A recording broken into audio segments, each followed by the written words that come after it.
What is going on once again, guys? This is the Club of the Man 1990. Wow, I'm getting tongue twisted there. This is the Club of the Man 1993.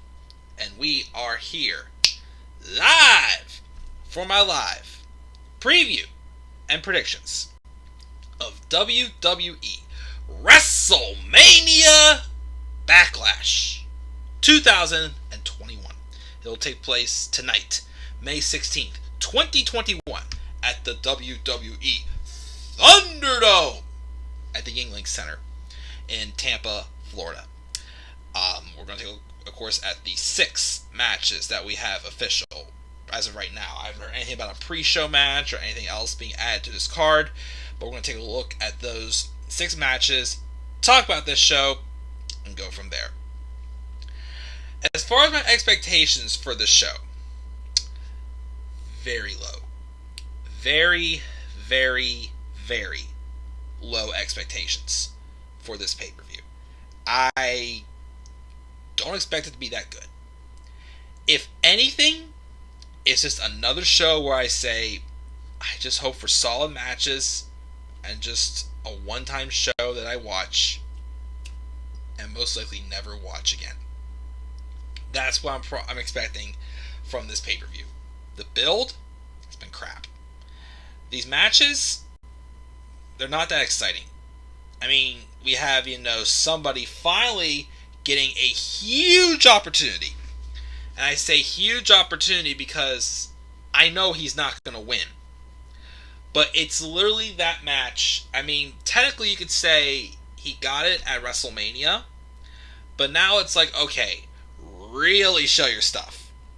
Because you're really going up against one of the best in the world, at his best, in the prime of his career. So you better be making that opportunity. It's someone who I kept saying that Elimination Chamber was supposed to be his night. WrestleMania Backlash is going to be his night. He may not be getting exactly what we all hope for in return, but it's just a chance for him to say, screw you, WWE. I'm taking the opportunity you give me, and I'm knocking it out of the ballpark. And I'm hoping he does another UFO on Roman Reigns tonight. It's what I'm hoping for. But we'll wait and see.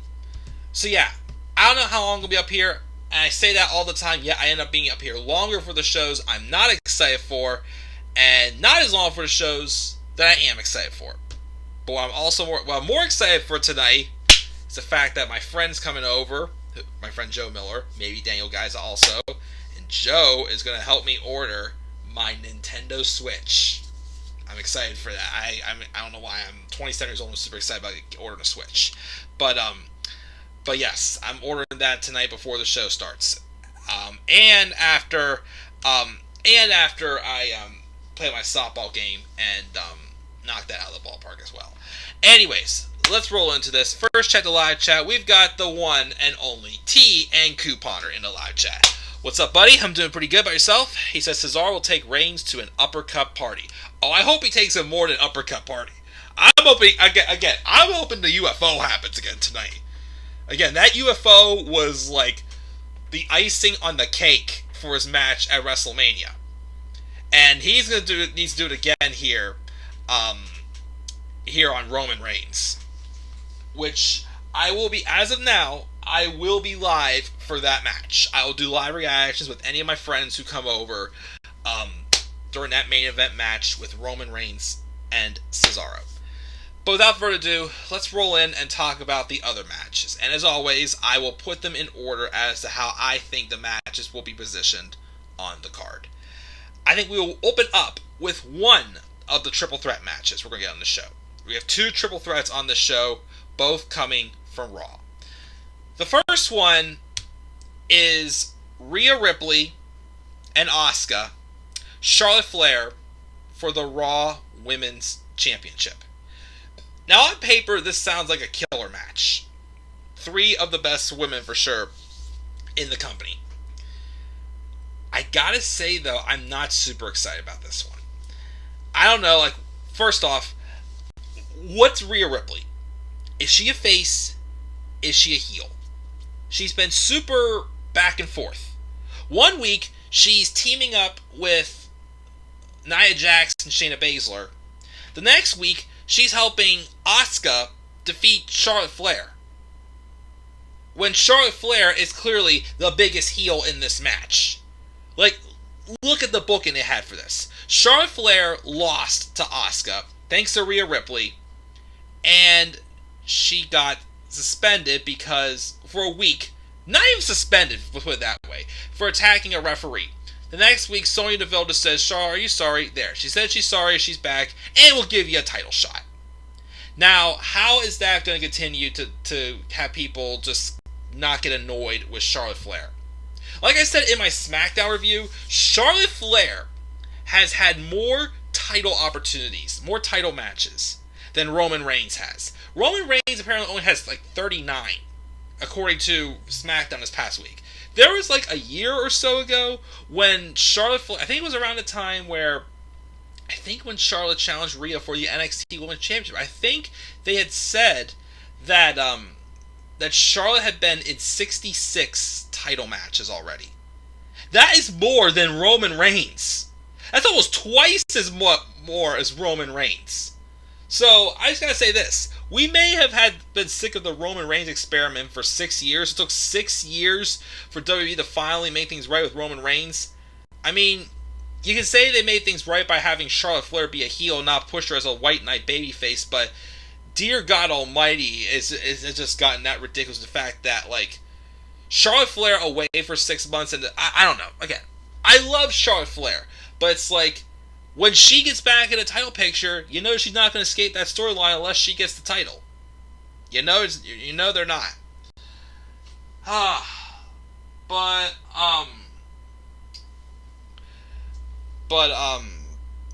one second.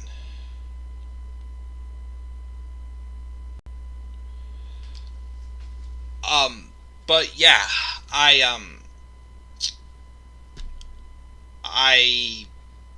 I'm sorry, I lost train of thought.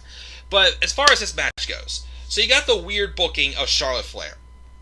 And you got Rhea Ripley and Asuka, who, not gonna deny, I was hyped up for them to fight at WrestleMania.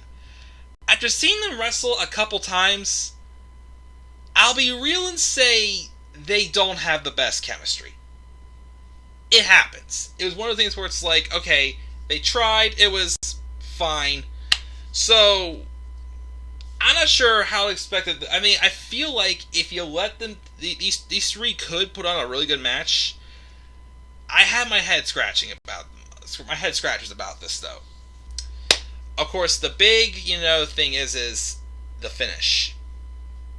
What is going to happen with this finish? I'm going to be for real. I think Charlotte's win the belt. I think Charlotte will win the belt by pinning Asuka. Asuka is clearly in this to eat the pin. I think Charlotte will pin Asuka.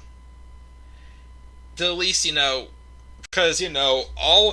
And that's the other thing, too. I am so sick of... Even though I'm going to bite my tongue, it's probably going to lead to a feud with, two others who are involved in the other triple threat match. I am tired. I am so tired of this whole, oh, you won the match, but you didn't pin me, so I'm still owed. It's just like, it's a triple threat match. That's the rules. So, but I think, to keep this feud going, I think what's going to happen is Charlotte's going to pin Asuka, and Rhea and Charlotte will have a rematch at Money in the Bank. And maybe Rhea beats Charlotte there. Because the history is, Rhea already lost to Charlotte once at WrestleMania 36. So, kind of have her have something to prove there. That's what I'll go with. I think Charlotte will win the title here, but then Rhea will win it back off of her at Money in the Bank. That's my prediction. With Asuka taking the pin. Again, Asuka, I give Asuka a lot of credit. She had to fill some big shoes when Becky Lynch got pregnant.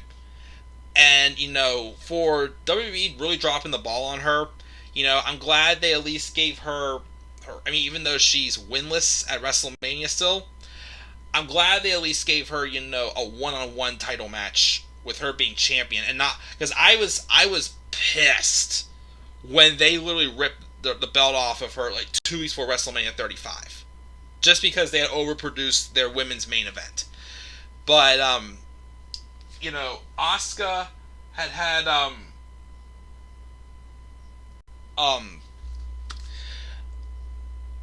here, one second. I'm sorry, I gotta take care of something.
Alright, sorry about that. I had someone texting me. I got distracted about a wedding gig I have coming up in 2 weeks. But anyway, so yeah, I will. That's my long-term booking here. I gotta say, Charlotte pins Asuka, and then Rhea, gets the title back at Money in the Bank. So yeah, okay. Anyways, let's move on because I already am here for 15 minutes. Only got through one match. Anyways, next match. This could be good, but I'm not super stoked about it at the same time. We have a Smackdown Tag Title match with the Dirty Dogs, Dolph Ziggler and Robert Roode, taking on Rey and Dominic Mysterio for the Smackdown Tag Team Championships. Gotta say, very disappointed with the Dirty Dogs.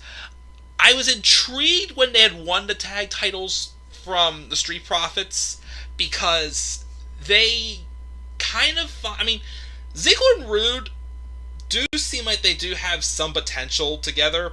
They had those promos where they were introduced themselves as... They actually gave themselves a tag team name, the Dirty Dogs, when they had that promo that they cut right before they won the tag titles off the Street Profits several months ago.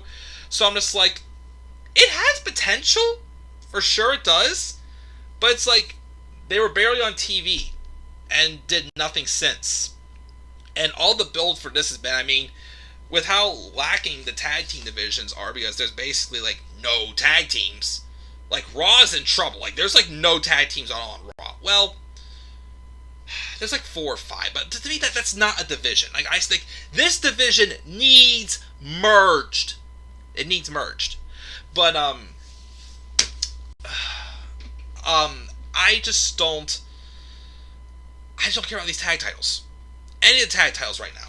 Even the NXTs. Well, NXTs, MSK, Grizzly on Veterans, there's some little things brewing for NXT's tag team division.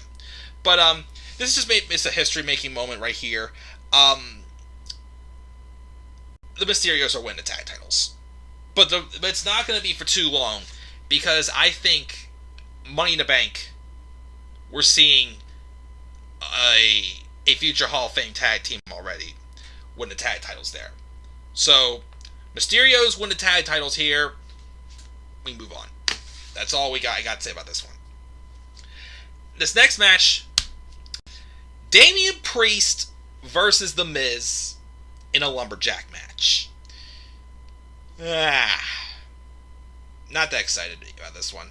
I mean, I love Damian Priest, but when you hear apparently WWE threatened him with getting a push if he did not put over Bad Bunny, I really had a very sour taste from that.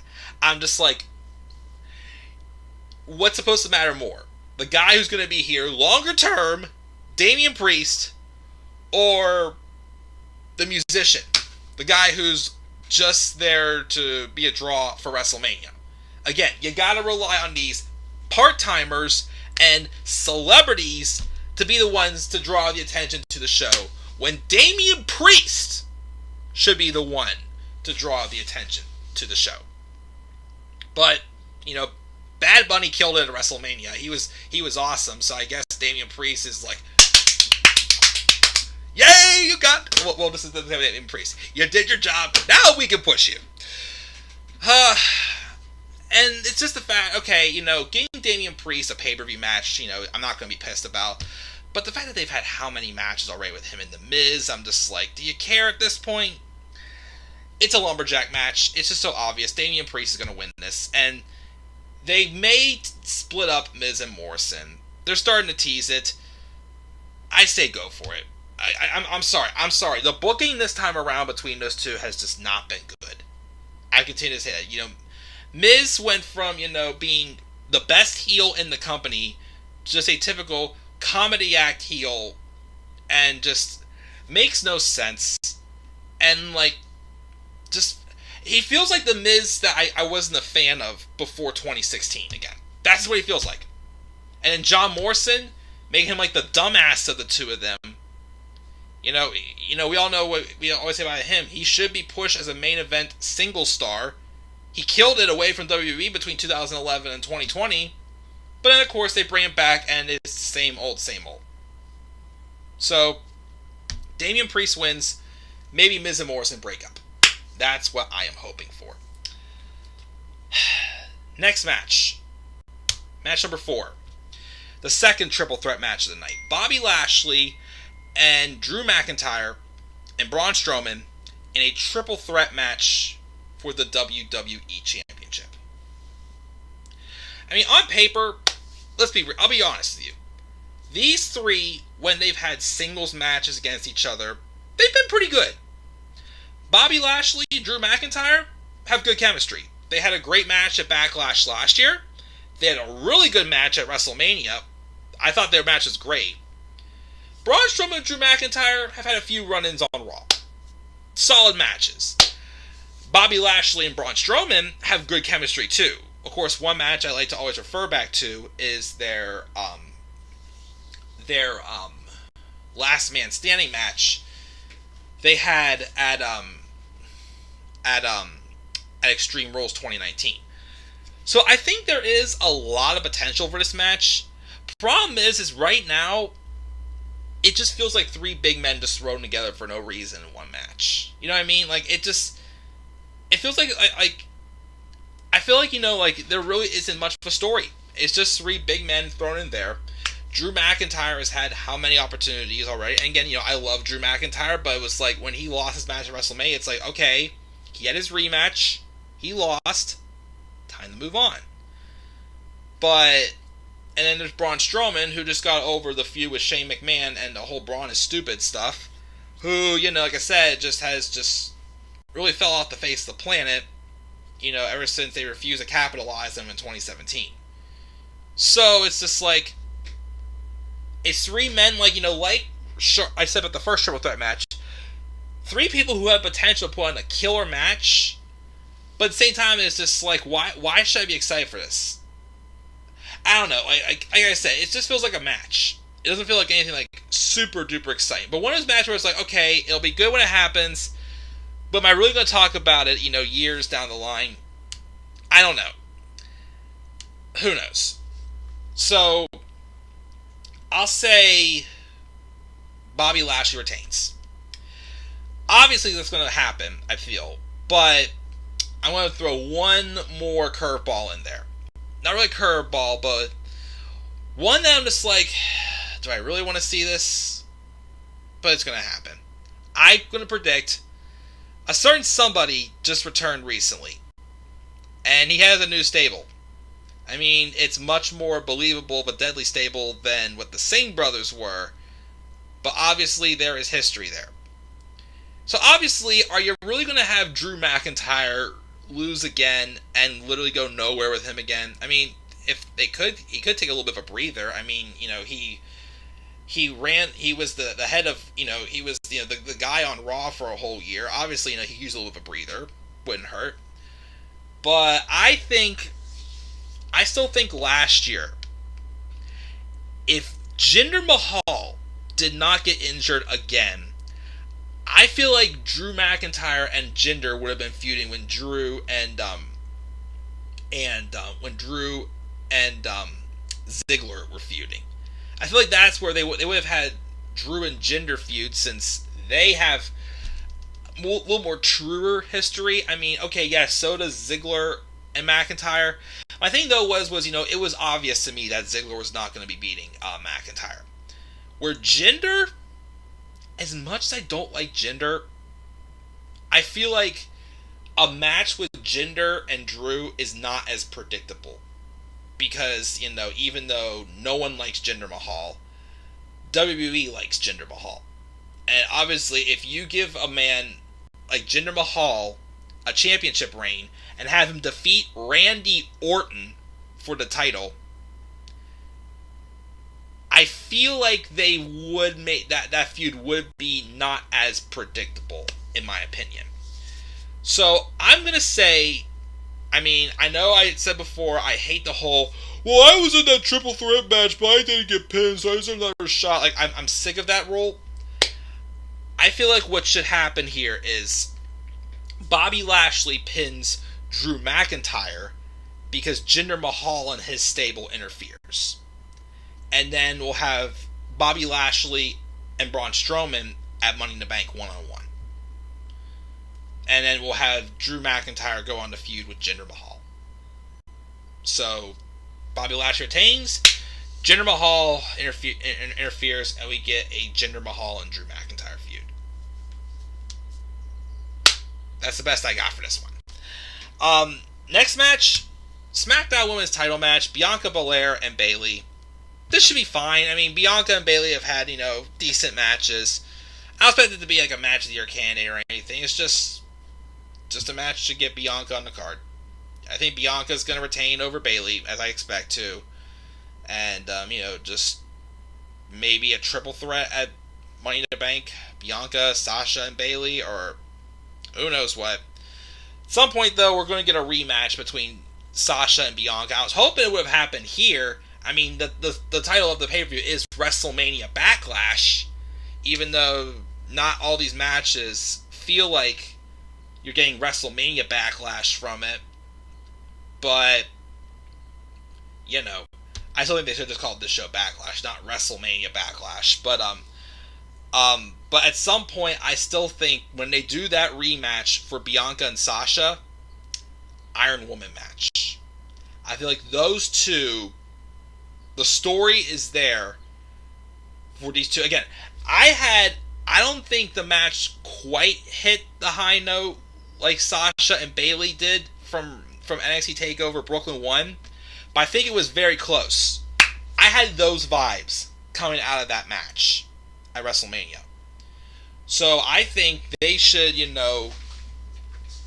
recycle where it went and do Bianca and Sasha at Money in the Bank. Or, if not Money in the Bank, SummerSlam. That's just where I think they should do it. And, well, if a certain other match does not main event SummerSlam, then that match, Bianca and Sasha, should maybe. Well, if they don't do that SummerSlam, then maybe if they wanted to have Bianca and Sasha main event, then maybe do the match at Money in the Bank. But we'll see. So yeah, Bianca is going to retain over Bayley, and in the main event, Roman Reigns, and yes, it is true, Cesaro. Roman Reigns and Cesaro for the Universal Championship. That's right, people. That is right. WWE is finally doing it. They're finally doing something for the longest time, probably just to make him resign. They're giving Cesaro a one-on-one shot for the Universal Championship.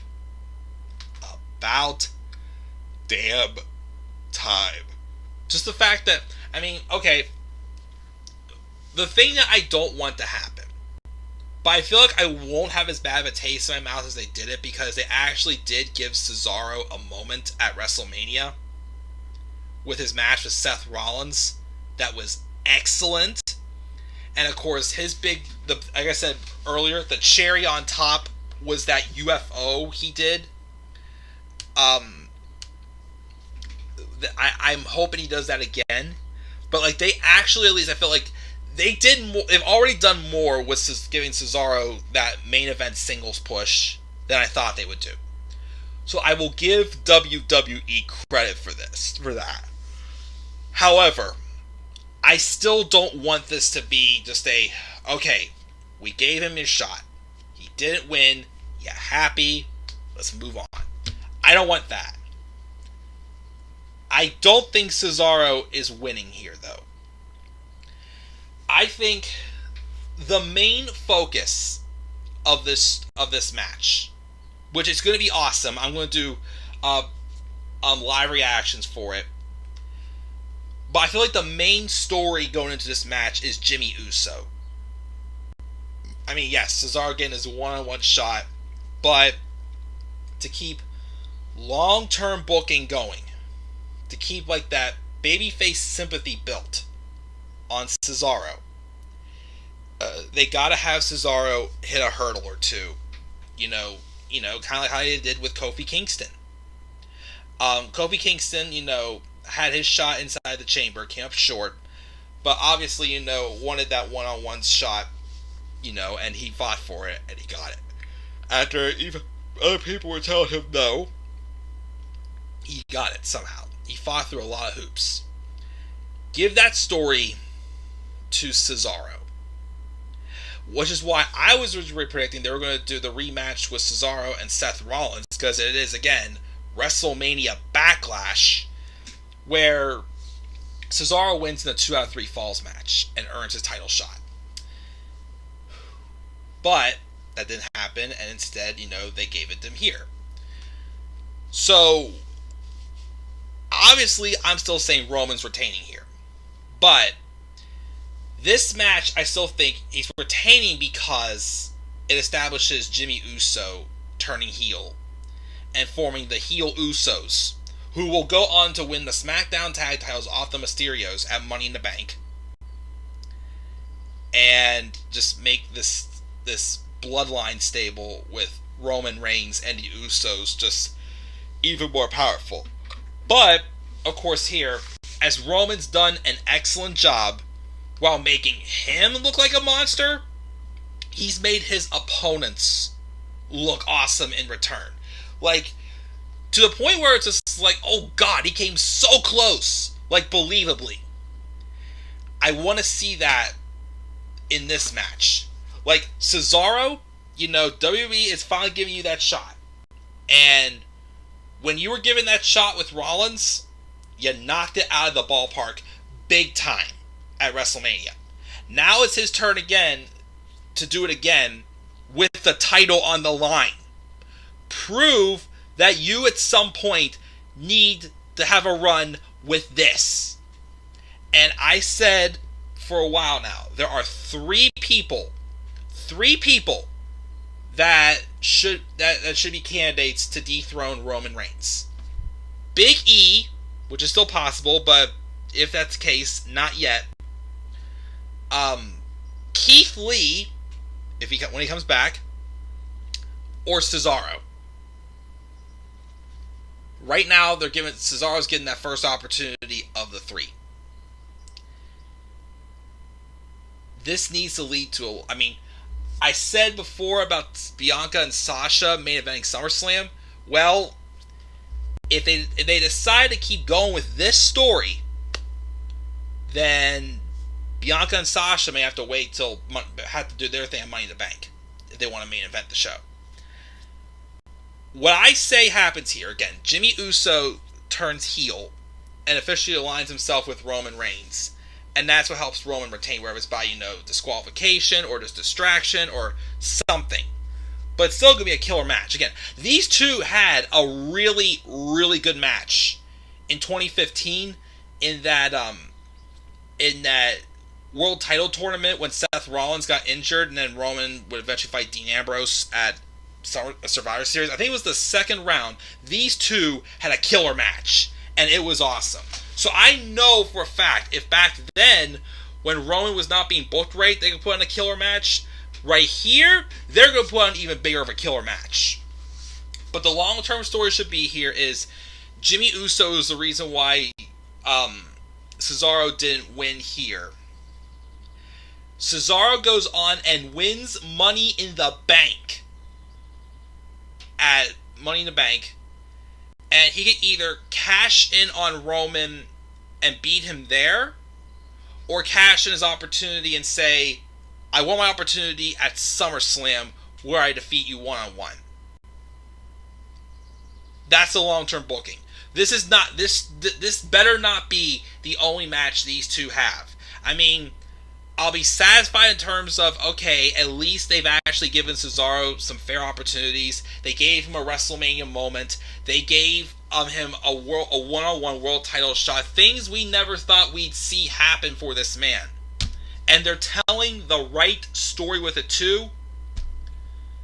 This still, I feel like, needs to end with Cesaro getting a title win. It's not going to happen here, but it's going to set up for that even bigger moment further down the line. And if SummerSlam is when WWE starts bringing back fans permanently again, then maybe best to wait till SummerSlam. But as of right now, either way, Cesaro is my early pick to win the men's Money in the Bank ladder match. But as far as to this show,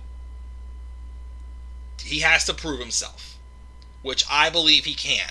Again, he took it way, way, way out of the ballpark at WrestleMania. I have the confidence he can do it again here. So, we'll see how this goes. And guys, that does it. That is my WrestleMania Backlash 2021 preview and predictions. Again, my picks are Charlotte beating Rhea, and then they have a one-on-one match. Well, Charlotte winning the Raw Women's title by pinning Asuka, and then her and Rhea have a one-on-one rematch at Money in the Bank. I have the Mysterios defeating the Dirty Dogs for the Smackdown Tag Titles, but they'll drop the titles to the Usos at Money in the Bank. I have Damian Priest defeating The Miz in the Lumberjack match, hopefully with Miz and Morrison splitting up, and Morrison getting a nice singles push. I have Bobby Lashley defeating Drew McIntyre and Braun Strowman in a triple threat match by Jinder Mahal interfering and having Lashley go on to feud with Strowman and McIntyre go on to feud with Mahal. Bianca defeating Bayley, and then Roman Reigns defeating Cesaro thanks to Jimmy Uso, but it's not the only time we see this match happen. Let's check the live chat. Then it's 1 o'clock, so I gotta start getting moving here. Rhea retains by pinning Asuka, he says. Okay. He was angry about Asuka losing the belt right before Mania 2 as well in 2019. Oh, definitely.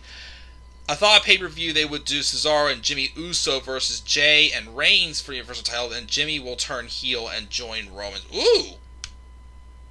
That's interesting. That actually wouldn't have been too bad. One of those matches where it's like the moment of truth with, like, you know, like the title on the line but being involved in a tag match. That's not too bad of an idea. I actually would have liked that. WWE loves the word history thing we have with new tag champs. Eventually, Usos will win them, yes. Priest wins and hopefully goes after the U.S. title. That could be a good match. Damian Priest and Sheamus, sure. Lashley retains by pinning Strowman. He would do a hard-hitting match, okay. Bianca retains, but maybe Bayley does something interesting with Bianca's hair. Oh, no. Not the hair. Please, don't get rid of the hair whip. They finally brought it back at WrestleMania. Don't get rid of the hair whip. Oh, God, but that'd be good. Heel heat, but, you know, it's not a bad idea because that is Bayley taking away Bianca's one of her best weapons, for sure. He likes the idea of an Iron Woman match. The head of the table will retain. Thinks it'll be a great match, but 3-on-1 finally catches up to Cesaro, for sure. Tiki Barner likes my ideas and predictions. Thank you very much. But, that does it, guys. Again, it's about 1 o'clock. Gotta eat. Head to the ball field in about an hour and a half. And then I'll be back up here live a little bit later after I order my Nintendo Switch for my WrestleMania Backlash live reactions match, which will be Roman Reigns and Cesaro. Maybe review tonight. I don't know. We'll see. If not, I'll wait till tomorrow. As of now, I am not working overtime this week. As of now. It could change, though. We'll see. So, guys, that's my predictions. What are yours? Make sure to leave your thoughts down in the comment section below. Be sure as always to slap a like on the video and subscribe for more content on my channel. And follow me on Twitter at DemandAir13. Checking out. Catch you guys later. Have a rest of your Sunday. Peace out, everybody.